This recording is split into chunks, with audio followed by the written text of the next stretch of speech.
says there are a few times in the Quran or the hadith where it is said that Allah is how we perceive him. Example, Bukhari, I am as my servant thinks I am.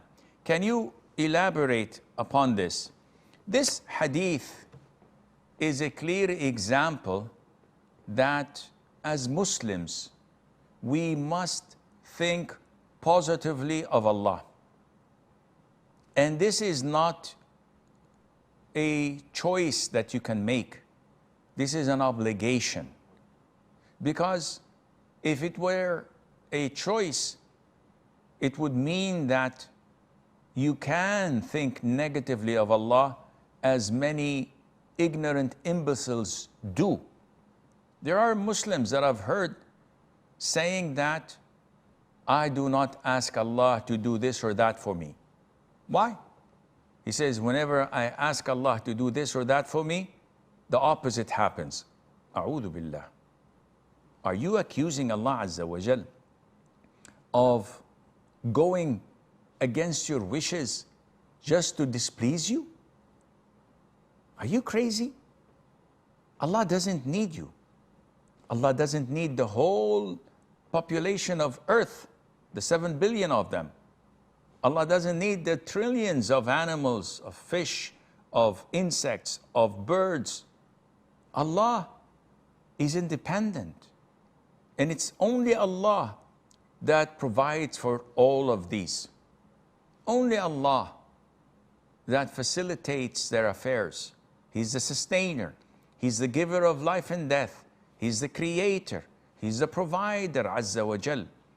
So why would you think so negatively of Allah and refrain from expressing your submissiveness, your poverty, your humility to Him, subhanahu wa ta'ala? This is an indication of your arrogance. This is an indication that you and Satan have many things in common, which is a very, very dangerous aspect. So Allah is as you think of Him. If you think of Him positively, your affairs would, at the end of the day, materialize for your benefit and you will be the winner.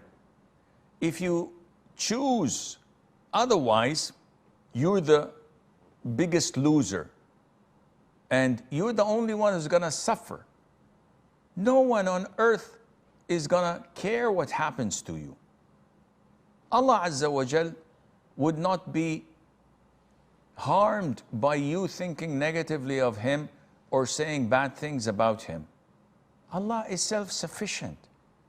So you have no choice other than to love Him, to think of Him positively, to acknowledge that He owns you and everything in this universe, and that He does what He wills.